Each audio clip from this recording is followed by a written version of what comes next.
J'ai l'impression comme si mon co-débatteur, il s'est contredit. Mon co-débatteur a avancé ici que l'union sacrée serait pour trouver des solutions à des problèmes posés par la population. Mon co-débatteur revient encore en disant ici que l'union sacrée n'est pas pour rassurer la mandature, le second mandat soit du chef de l'État. On nous a imposé, nous devons pouvoir l'accepter, la démocratie, sans que nous-mêmes nous puissions y réfléchir, penser comment est-ce que nous allons mettre cette démocratie-là en pratique. Allez-y comprendre, ce pays est par terre, pourquoi mon Dieu? Mais c'est inimaginable que dans un pays comme celui-ci, un pays souverain, un pays démocratique, que l'on puisse effectivement faire face à des situations pareilles. Avez-vous besoin d'un débat politique à la fois pédagogique et constructif sur la gestion du gouvernement, la politique, l'économie, l'éducation, la santé et l'enseignement pour un décryptage des faits, un décryptage sans parti pris? Je vous fixe un rendez-vous au plus près des dirigeants, au plus près de la population sur C24+.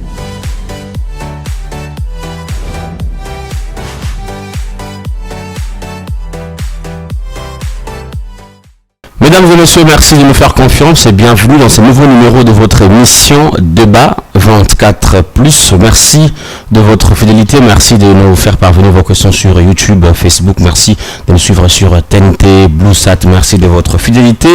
Vous avez réclamé l'émission sur la situation sécuritaire à l'est de la RDC, voilà, nous y sommes.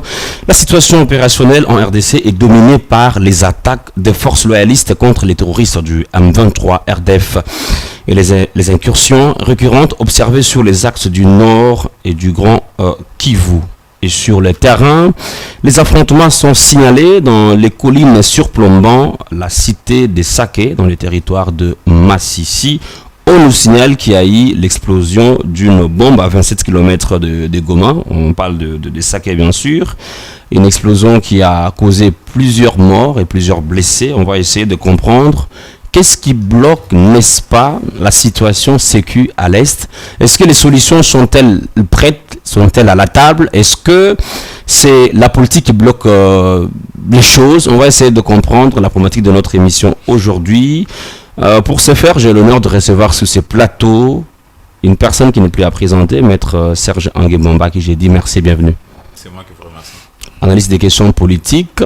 C'est pour 2024, je vous reçois pour la première fois? Débat 24? Je crois, oui. En face de lui, ça s'annonce bien, Basile Diatézois, il n'est plus à présenter, expert des questions de la région de Grand Lac.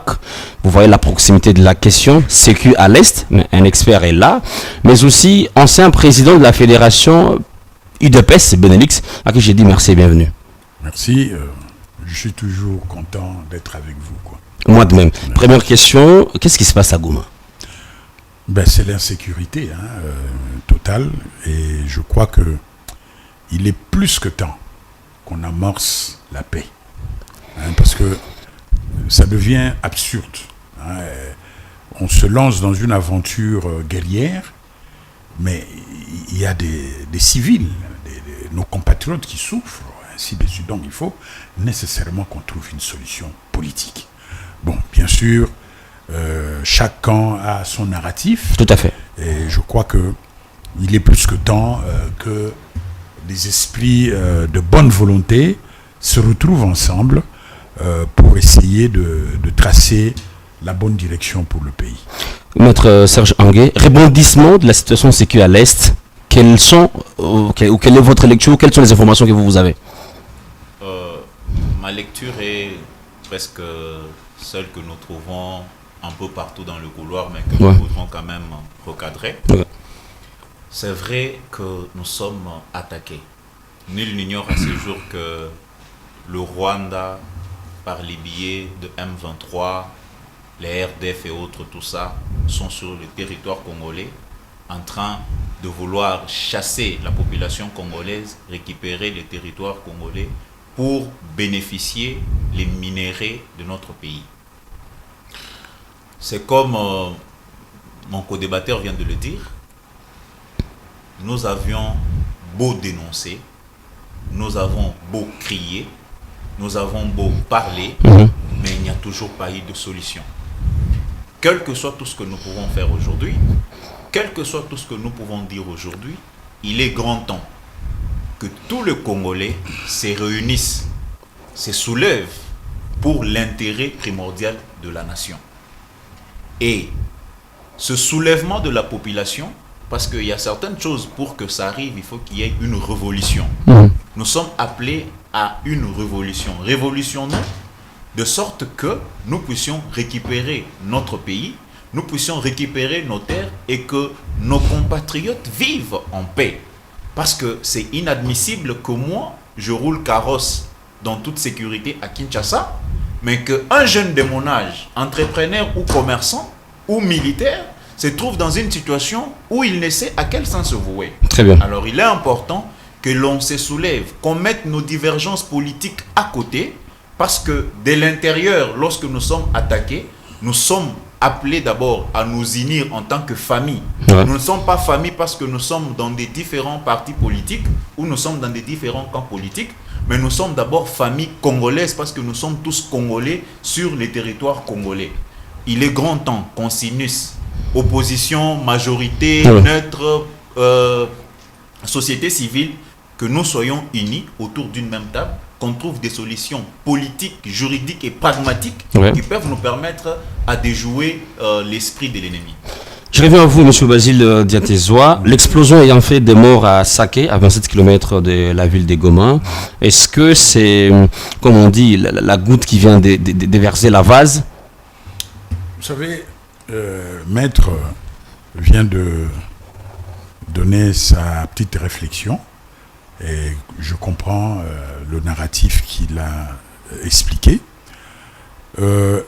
Moi, j'ai observé, disons, le microcosme politique congolais depuis que je suis venu, je suis rentré il y a 2 ans et demi. Toutes les réflexions que j'ai faites, les recherches historiques, anthropologiques que j'ai faites, c'était en Belgique, à Bruxelles, dans les bibliothèques, je faisais des conférences, débats, ainsi de suite. Mon livre est pratiquement prêt, mais je me suis dit, avant de le publier, il fallait que j'arrive ici sur le terrain pour comprendre un peu l'état mental des Congolais face à cette problématique. Maître vient de résumer un peu la situation. Et moi, pour éclairer l'opinion, je divise cette évolution politique en 2 parties. La première partie, c'est avant l'arrivée de Kagame au pouvoir. Hein? Parce que ce que Maître vient de développer, c'est un narratif qui a débuté depuis que Kagame est arrivé au pouvoir jusqu'à aujourd'hui. Les contradictions se sont aggravées, il y a tout un narratif qui a été développé, c'est normal. Kagame serait auteur de ce qui se passe dans la partie Est. Mais alors que, moi par exemple, je suis parti de la période d'abord préhistorique, de la période coloniale, et puis post-coloniale, pour comprendre un peu les violences à l'Est, et plus particulièrement dans toute la région de Grand Lac, et plus particulièrement dans notre pays. Parce que les conflits identitaires ne commencent pas avec l'arrivée de Kagame au pouvoir. Dès 1960, les conflits ont commencé. Vous savez, l'homme congolais n'était pas un sujet politique pendant la colonisation. Il devient un sujet politique le 30 juin. Il découvre le démon du pouvoir. Et dans une région comme le Nord Kivu, vous avez différents groupes ethniques. Vous avez par exemple, démographiquement, il y a d'abord les Nandés. Sur le plan démographique, ils sont les plus nombreux. Ensuite, vous avez les Banyarwanda. Enfin, les populations congolaises d'expression Kinyarwanda. Parce que ce label aussi porte à confusion. Il y a beaucoup de Congolais, quand vous leur parlez de Banyarwanda, ils pensent que c'est forcément... Mais non, Baza Barwandais. Ce label a été utilisé par le pouvoir colonial pour identifier les populations congolaises d'expression Kinyarwanda. Et en Ouganda, où il y a aussi une population rwandaphone, donc qui parle le Kinyarwanda, on les appelle les Bafumbira. Donc c'est un problème de label, mais ça a porté confusion ici chez nous au Congo. Donc, dès 60, vous avez les Nandés et les Banyarwanda congolais qui s'affrontaient sur le plan politique et économique. Rappelez-vous, si vous connaissez l'histoire de notre pays, Denis Paluku. Rappelez-vous de Cyprien Rwakabuba. Bref, ce sont des acteurs politiques du Nord Kivu. les Nandais, quand les Katangais ont demandé la sécession, ont fait la sécession katangaise, et les Kassaïens avec Molopwe, les Nandais du Nord Kivu voulaient faire l'indépendance du Nord Kivu. Et ce sont les Banyarwanda, avec les Rwakabuba, les leaders Banyarwanda, qui ont refusé. Ils ont dit non, le Nord Kivu doit rester dans l'unité congolaise. C'est là que les rivalités ont commencé. Et ça a évolué, les contradictions se sont aggravées. Quand Mobutu arrive au pouvoir en 65, il trouve cette problématique-là.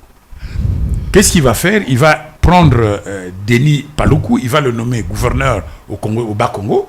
Ensuite, il est devenu ministre de l'Intérieur au niveau national. Mais les problèmes ont persisté. Et il y a une chose que vous devez savoir. Le Rwanda post-colonial s'est toujours interféré dans les affaires politiques du Nord Kivu. Depuis l'indépendance du Rwanda. Il y a eu Kaibanda, il y a eu Abiyarimana. Pourquoi ils se sont interférés? Parce que les Congolais aussi se posent des questions. Mais dans leur histoire précoloniale, il y a eu ces antagonismes Hutu et Tutsi que les Belges ont raffiné, racialisé, ainsi de suite. Rappelez-vous du premier génocide de 59, qui était soutenu par les milieux belges, parce qu'il fallait diviser les Rwandais, les Burundais, à la veille de l'indépendance. Et comme il y avait une communauté Hutu et Tutsi au Congo belge, et après l'indépendance, le génocide de 59 a fait qu'il y a eu un afflux des réfugiés Tutsi au nord Kivu et au sud Kivu. Bien sûr, le gouvernement de Kaibanda manipulait ces communautés congolaises mélangées avec des réfugiés rwandais et tout ça là. Donc, les Congolais doivent comprendre que l'impact, l'influence du Rwanda ne commence pas avec Kagame. Ça a commencé bien avant, avec ces éléments que vous avez donnés. Toutes les contradictions qu'on a trouvées dans le Rwanda colonial, on les retrouve au Nord Kivu. Très bien, souffrez que je vous relance. S'agit-il d'une guerre entre les FARDC et les étrangers sur le sol congolais? Mais quelle est la définition qu'on peut accorder à cette guerre? J'ai un autre regard de cette problématique, et même le président Fachi connaît bien ma façon d'analyser cette problématique, parce que quand j'ai dirigé la fédération du Benelux, ça a été toujours mes thématiques. Et par exemple, la loi de 1981 sur la nationalité zaïroise, mais c'est là que ça a débordé. J'avais mis en garde les autorités zaïroises sur les conséquences de cette loi sur la nationalité zaïroise, que c'est une bombe à retardement qui va casser tout le pays. Parce que dans l'application de cette loi, on a mis tout le monde dans le même panier. C'est-à-dire que vous avez des Banyarwanda congolais. Mais c'était aussi pour des raisons électoralistes, on le sait. Mais politiques. C'est ça, justement. Dès lors que sur le plan politique, on n'arrive pas à s'organiser, ce n'est que normal que le peuple soit dans le désordre. Sauf que je vous relance. Maître Anguemo, vous avez suivi M. Basile Tezoa. Une réaction, mais aussi la question de savoir si cette guerre est-elle une guerre entre le FARDC et de forces étrangères qu'on rattacherait au Rwanda, au Burundi et d'autres, ou c'est une guerre ethnique entre Congolais? Bon, au fait, la guerre qui est sur le sol congolais est pluridimensionnelle. Très bien. Pluridimensionnelle dans le sens que elle est d'abord ethnique entre les ethnies congolaises elles-mêmes qui sont en train de se disputer des terres, s'il faut parler des agriculteurs et des éleveurs, d'une part. Mais elle est aussi une guerre face aux étrangers, d'autant plus que les étrangers ont un regard sur les minéraux que regorge le pays à l'est de notre... donc à l'est, à sa partie est. Alors, il est un tout petit peu difficile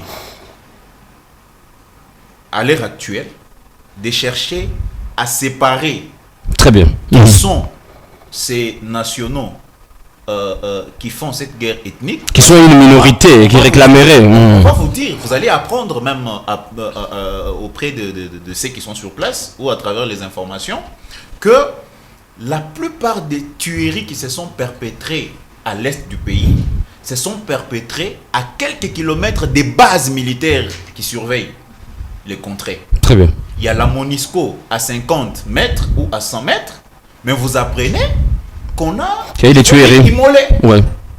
des êtres vivants. Vous allez comprendre qu'à ce moment-là, il y a par exemple des gens qui se font passer pour éleveurs. Ils portent des houes et des machettes. Ouais. Avec toutes les tenues possibles qui prouvent qu'ils sont en train d'aller Faire les dans champs. le champ. Mais il suffit qu'ils croisent peut-être, si c'est un Munyamulenge qui doit aller au champ, qui a ses machettes, qui ne veut pas qu'un Andé puisse occuper telle partie du champ, il le croise, il va les décapiter. Ça, c'est incontestable. Très bien. On peut le prouver facilement parce Ouais. qu'il y a des bases militaires qui étaient ça et là, mais on a trouvé des gens tués non loin de ces bases militaires. Et ces bases militaires n'avaient aucune explication à donner. Mais aussi avec l'avènement du mouvement du 23 mars, le Ouais, 23, le 23. nous comprenons aussi qu'il y a de forces étrangères derrière ces mouvements avec priorité de mettre la main sur Les richesses dans la les partie richesses est. de la partie est de notre pays.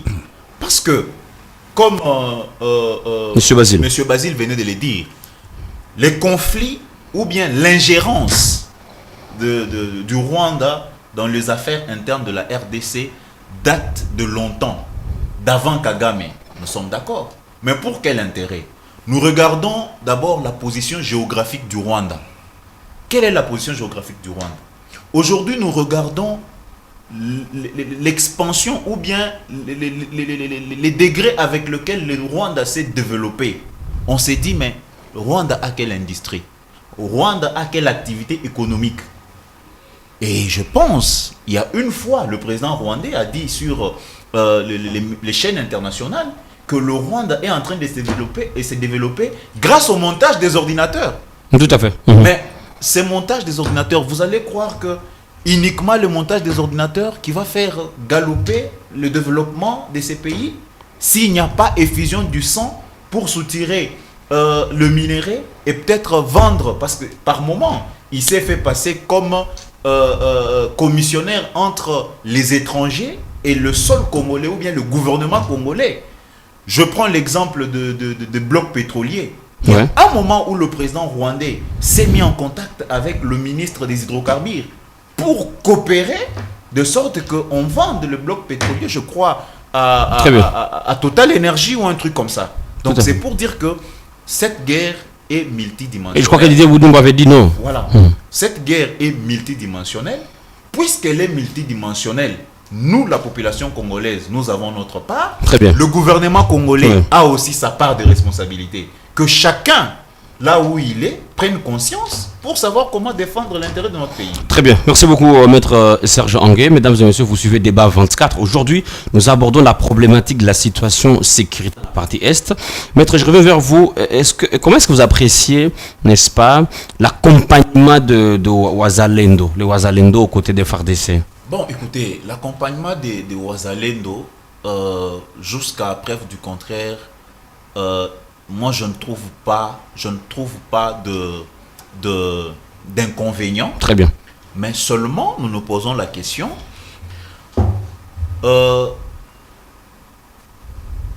lorsqu'ils se mettent à côté des FARDC, est-ce qu'ils ont ne fût-ce qu'une mission de récupérer le territoire congolais qui est en danger, de sécuriser l'intégrité de notre pays sans demander quelque chose en retour? Ah mais ça ou bien il y a le dessous des cartes. Parce que nous avons aujourd'hui les M23. Ils vont vous dire ils sont de mouvement du M23. Quand ils font leur rapport, ils vous disent qu'ils veulent aussi sécuriser la partie de notre pays contre l'une des raisons. Ils veulent avoir aussi des occupations dans le gouvernement, qu'il y ait brassage, tout ça, qu'ils aient des postes décisionnels. Aujourd'hui, nous avons les Wazalendo. Lorsqu'ils vont avancer, un jour, ne vont-ils pas se convertir aussi en un mouvement qui sera contre le pouvoir de Kinshasa, revendiquant un quelconque pouvoir ou une quelconque portion de pouvoir pour dire que en tel temps nous avons combattu, nous avons fait ceci, cela, et aujourd'hui nous pensons qu'il est temps que l'un de nous soit nommé ministre de l'Intérieur, que l'un de nous soit à la défense, que l'un de nous soit un général, tout ça. Oui, c'est bien beau. Nous sommes patriotes. Nous pouvons nous lever parce qu'il est question de notre pays. Très bien. Je me rappelle lors d'une interview, le VPM de l'Intérieur, Peter Kazadi, si je ne me trompe pas, il disait que le cahier des charges de Ouazalendo est clair, sont des patriotes qui apportent un plus par rapport à la sécurisation du territoire. Mais je reviens à vous, M. Basile Tezoa, lorsque Maître Angué est en train de parler de la dimension, de la double dimension de la guerre dans la partie Est, notamment disant que c'est aussi une guerre entre des ethnies congolaises, vous étiez en train de hocher la tête, et cela voudrait dire que vous étiez d'accord? Oui, il y a d'abord des problèmes locaux. Hein. C'est normal. Comme je vous ai dit, dès l'indépendance, vous avez des problèmes locaux, que ce soit au nord Kivu ou au sud Kivu. Hein, il y a des problèmes locaux. Mais je voudrais faire une petite remarque sur l'intervention de Maître. Il a expliqué la situation actuelle, hein, les minéraux, ainsi de suite, tout ça. Là. Pour moi, je les considère comme des épiphénomènes, justement, des contradictions qui se sont aggravées. Si nous sommes arrivés à cette situation-là, le pillage de ressources comme on accuse les pays limitrophes, c'est qu'il y a eu une cause.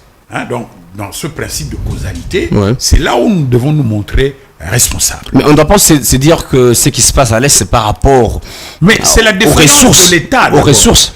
Il y a d'abord... Non, j'ai dit ceci. C'est un épiphénomène. Très bien. C'est-à-dire que toutes ces multinationales...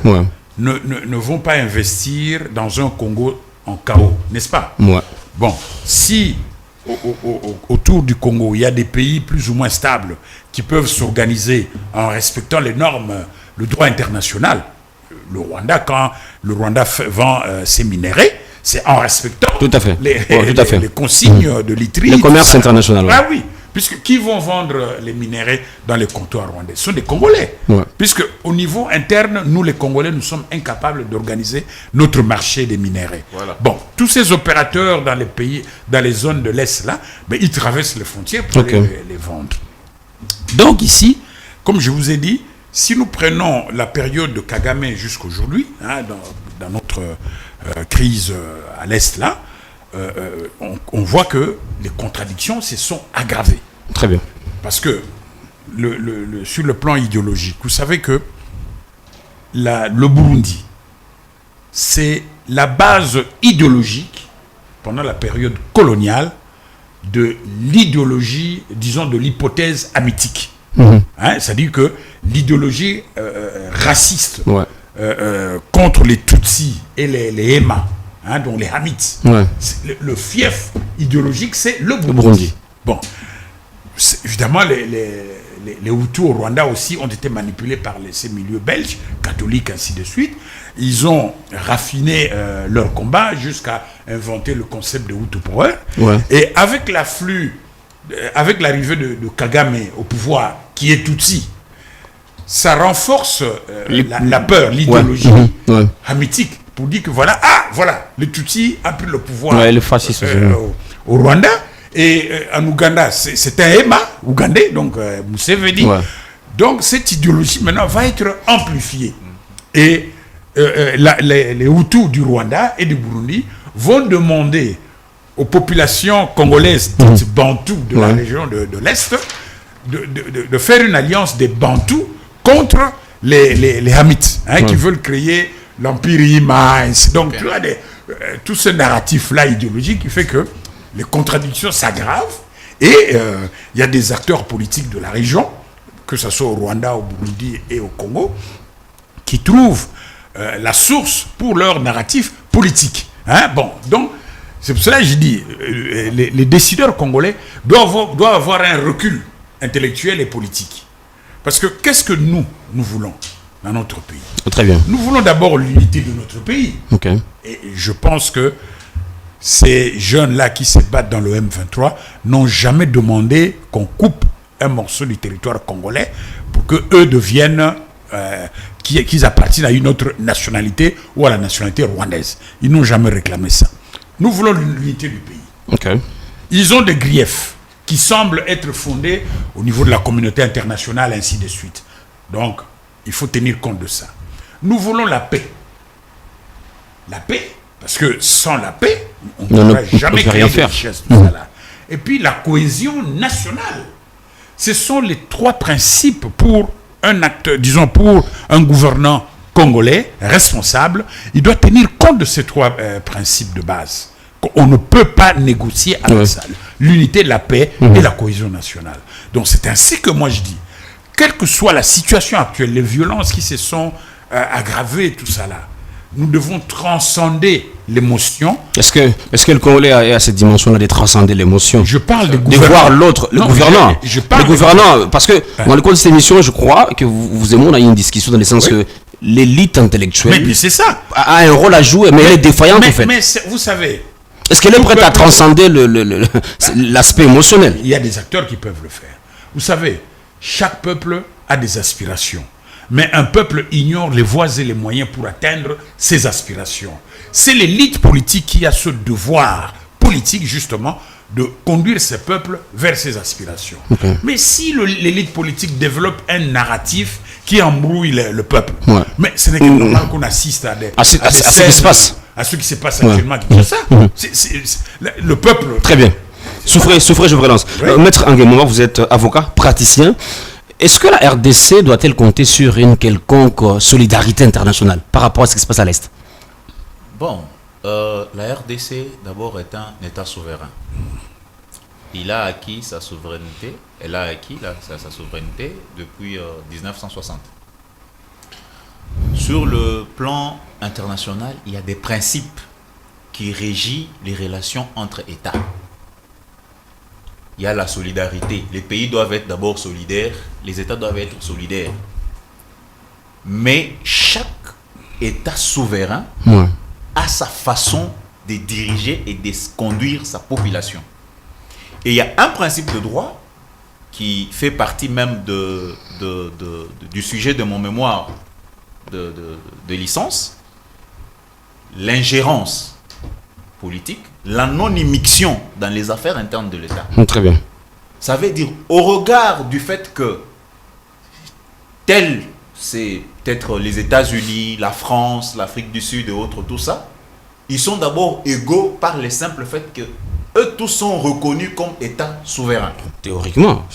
Non, oui. On sait. Non, sur le plan de droit, quand bien même ça reste sur le plan de droit et non, on ne le remarque pas sur le plan de fait. Tout à fait. Dans le fait, c'est autre chose. Nous développons sur le plan théorique. Et si la RDC doit nécessairement attendre de l'aide d'un pays étranger, mettez-vous en tête que nous serons dans les chaos. Parce que le seul qui peut facilement répondre aux besoins de la RDC, nous sommes nous seuls Congolais. Nous sommes concernés par cette affaire. Très bien. Nous pouvons crier secours à la communauté internationale. Cette communauté internationale, si nous attendons qu'elle nous départage, même nos agresseurs attendent que la communauté internationale le soutienne aussi. La même communauté internationale peut vous jouer des deux tours. Il vient, il vous donne le message de paix. De l'autre côté, il va armer les autres pour dire bon, allez vous battre. Voilà l'essence de ma question. À partir du moment où les tueries, les conflits peuvent profiter à cette communauté internationale, la RDC n'a pas besoin de faire recours. Maître, pourquoi doit-on accuser l'Occident et les Nations Unies de passivité face à l'agression du pays? Non, bon, écoutez, aujourd'hui nous avons vu ce qui s'est passé. Nous sommes un État souverain, assumons. Nous avons vu ce qui s'est passé avec Poutine et Zelensky. Poutine a commencé à bombarder l'Ukraine. Aujourd'hui, nous avons vu l'implication avec laquelle la communauté internationale, la fameuse, soi-disant communauté internationale, s'est impliquée dans le dossier. Nous avons vu le dossier avec les Israéliens, Israël. Nous voyons comment cette communauté internationale est en train de s'impliquer. Mais quand il est question de la RDC, cette communauté internationale vous demande du recul, vous demande d'avoir des rapports d'amitié, vous demande... Non, la solution ne viendra pas seulement de la communauté internationale. Très bien. Ça ne viendra pas de la communauté internationale. Nous pouvons, en tant qu'État souverain, nous trouvons nos mécanismes. Dans une famille, dans une maison, vous ne pouvez pas attendre qu'une solution vous vienne d'un autre père qui est dans une autre famille, qui ne connaît pas les besoins réels de votre population. Ça, c'est fort. Nous sommes dans un pays où nous avons nos besoins réels. Ces besoins réels ne peuvent avoir satisfaction qu'avec nous-mêmes. Les autres qui peuvent venir ne peuvent venir apporter une solution que sur base de ce que nous avons déjà entamé comme marche. Je prends l'exemple du président Ibrahim Traoré. Très bien. Son pays a fait face à l'agression. Il n'a pas attendu que la communauté internationale vienne envoyer des troupes pour combattre l'ennemi. Il s'est dit, on nous a donné, on nous fait la guerre, nous ne pouvons que livrer cette guerre pour repousser l'ennemi. Si aujourd'hui nous sentons que nous sommes en état de guerre, nous n'avons même pas besoin de déclarer au effort que nous allons faire la guerre contre tel. Armons nos FARDC. Très bien. Armons-nous, nous Congolais. Prenons les armes. Mouzé Laurent Désiré Kabila, avant de mourir, je pense, il a dit, il est temps que l'on prenne les armes, même traditionnelles, très bien, pour combattre l'ennemi. Même faire recours à Kamounan Sapo, c'est une possibilité. Mais il y a un élément important que vous avez soulevé dans votre discours, maître, c'est notamment, je me suis rappelé de le récent point de presse tenu entre le président Tshisekedi avant les élections et le président français Macron. Emmanuel Macron l'a dit ouvertement, n'accusez pas les autres d'être auteurs de ce qui se passe chez vous. Voilà. Dotez-vous d'une armée forte pour vous faire respecter. Mais un article diffusé sur RFI est ainsi titré « Le gouvernement reste attentif et suit de près la situation sécuritaire ». Il y a une chose aussi à savoir. Il y a une chose à savoir. Nous avons une armée forte. Très bien. La RDC a une armée forte. Nous avions fait autrefois face à l'embargo par rapport à l'achat des armes et autres. Aujourd'hui, ça a été levé. Très bien. La RDCP s'est dotée des armes lourdes et fortes, prêtes à faire la guerre. Mais il y a un problème au sein de l'armée. Lequel? L'armée congolaise a été infiltrée.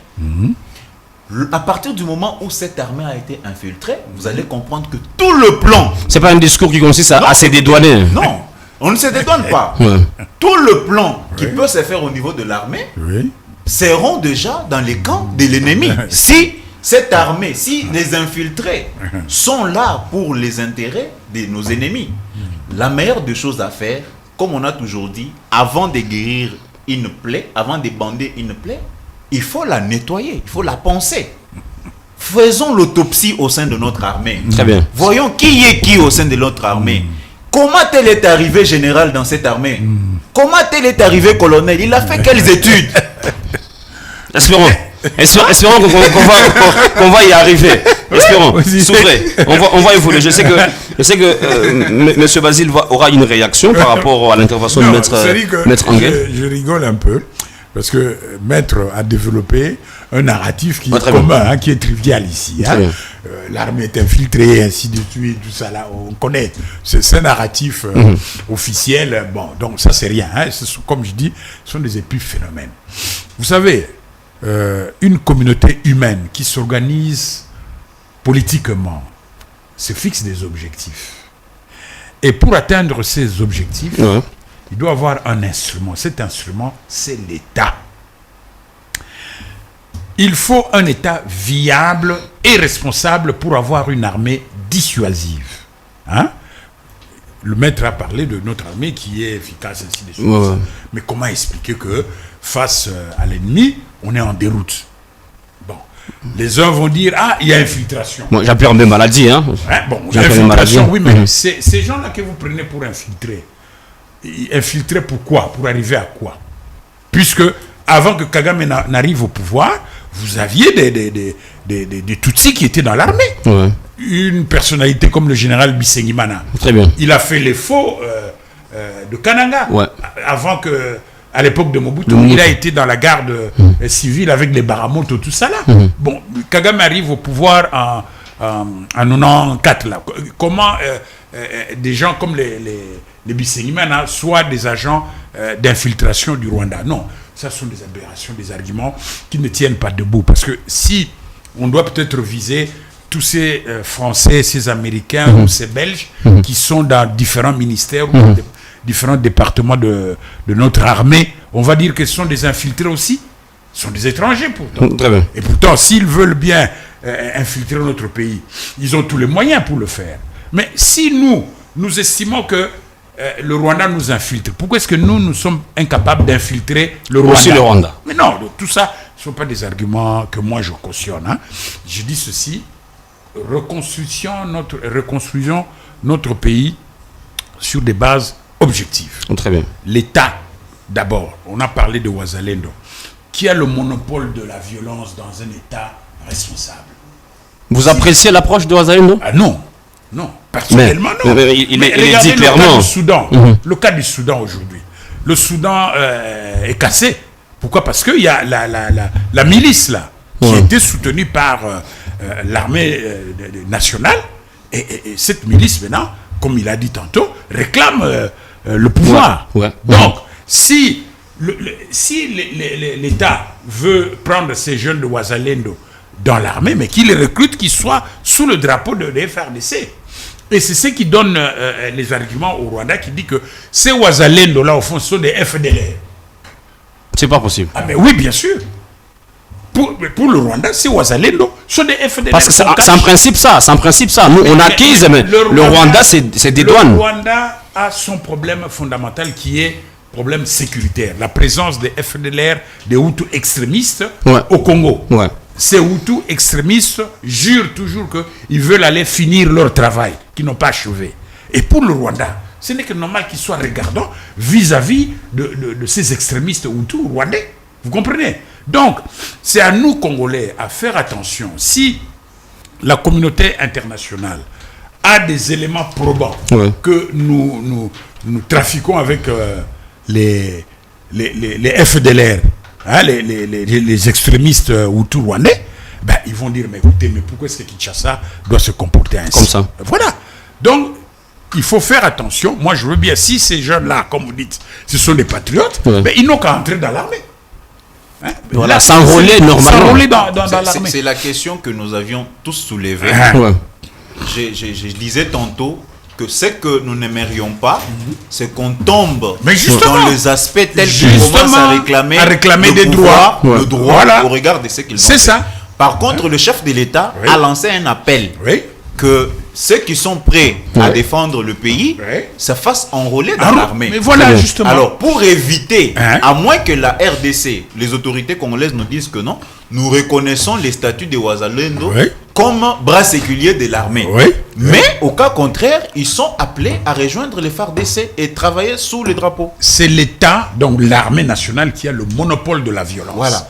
Dès lors que vous créez des milices pour faire le travail de l'armée, on va toujours à la dérive. Ça, c'est clair.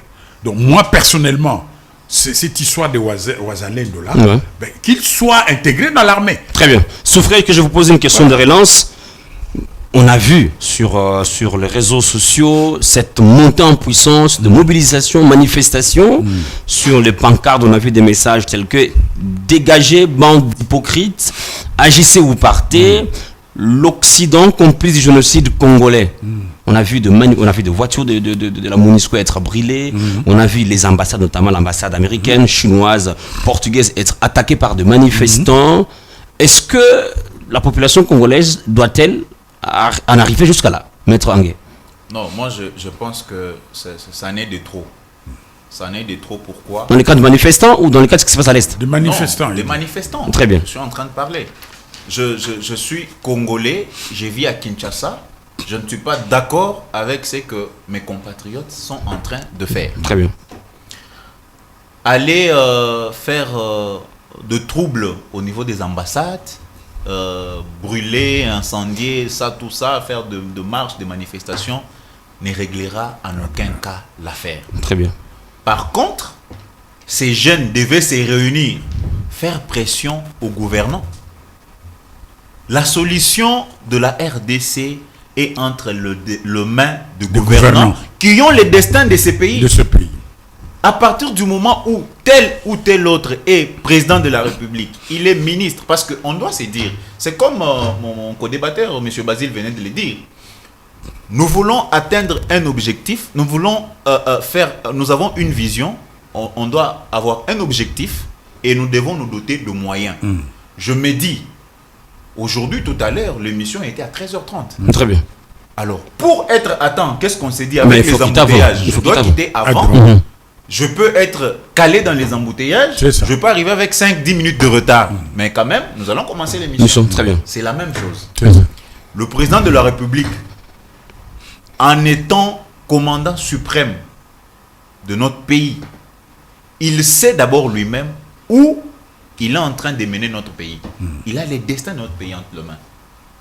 Il a prêté serment, il a juré de défendre le pays. On ne défend pas le pays en laissant la population aller brûler, incendier, faire de troubles. Non. Très bien. C'est lui qui doit mettre des moyens et stratégies sur pied.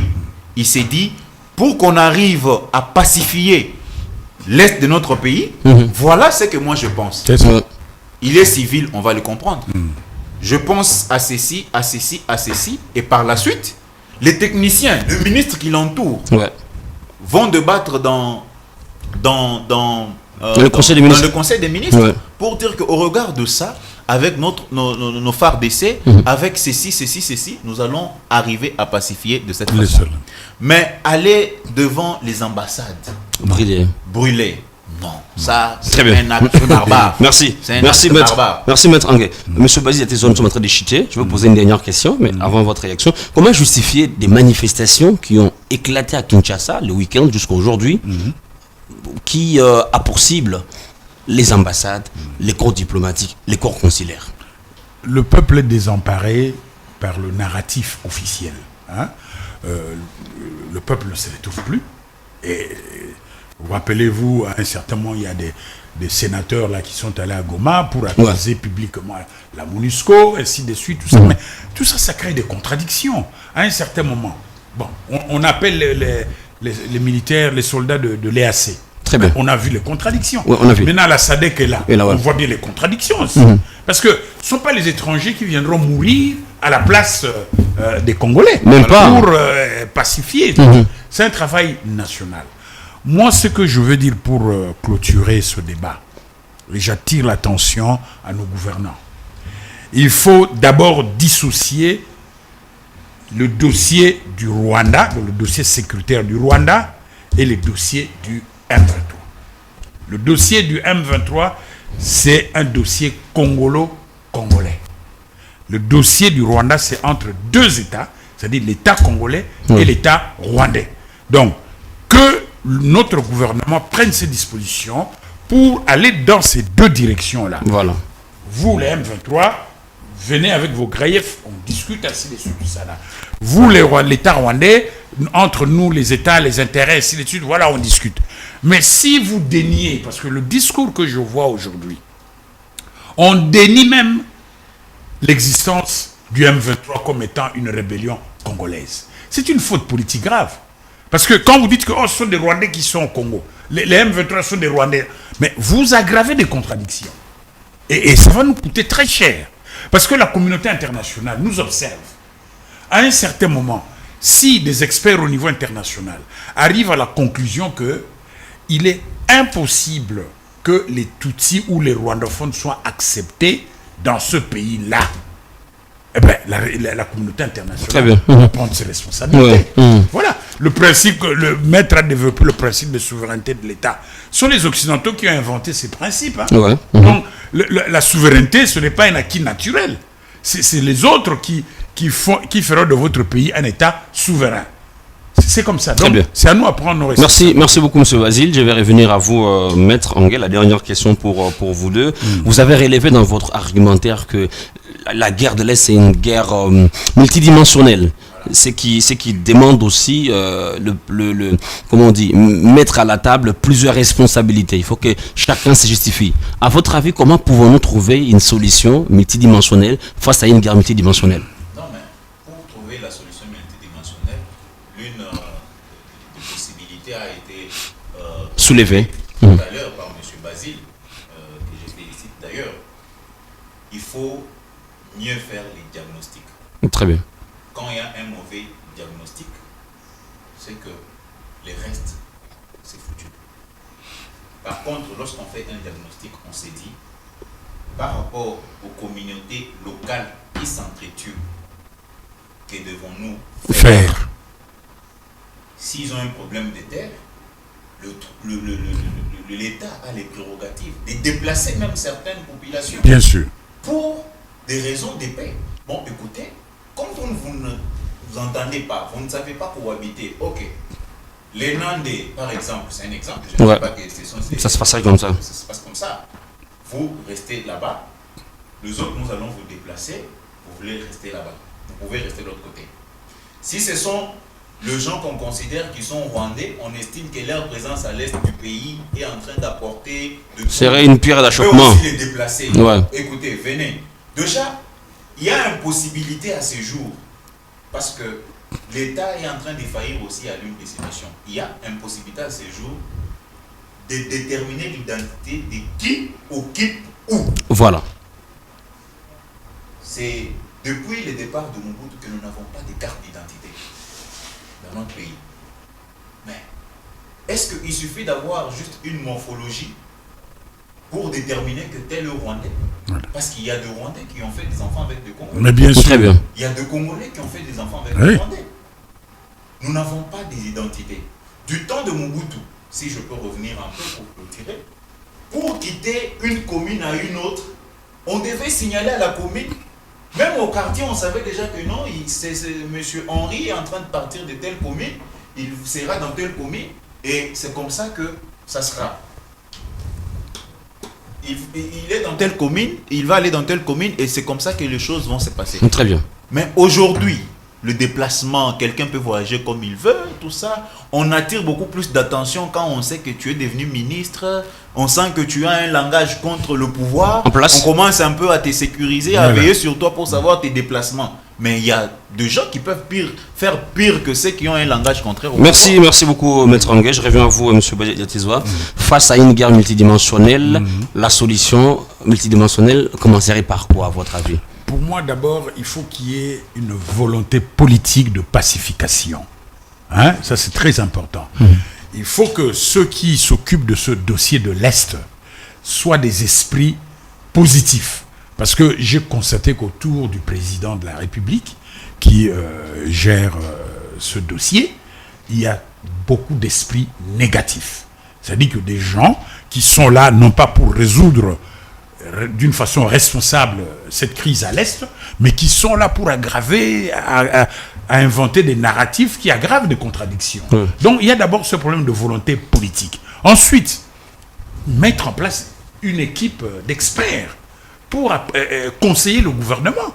Puisqu'il y a ce principe de causalité, vous allez dans l'histoire de la région des Grands Lacs, l'anthropologie de la région des Grands Lacs, la période post-coloniale, tous ces éléments historico-anthropologiques doivent être maîtrisés par nos décideurs.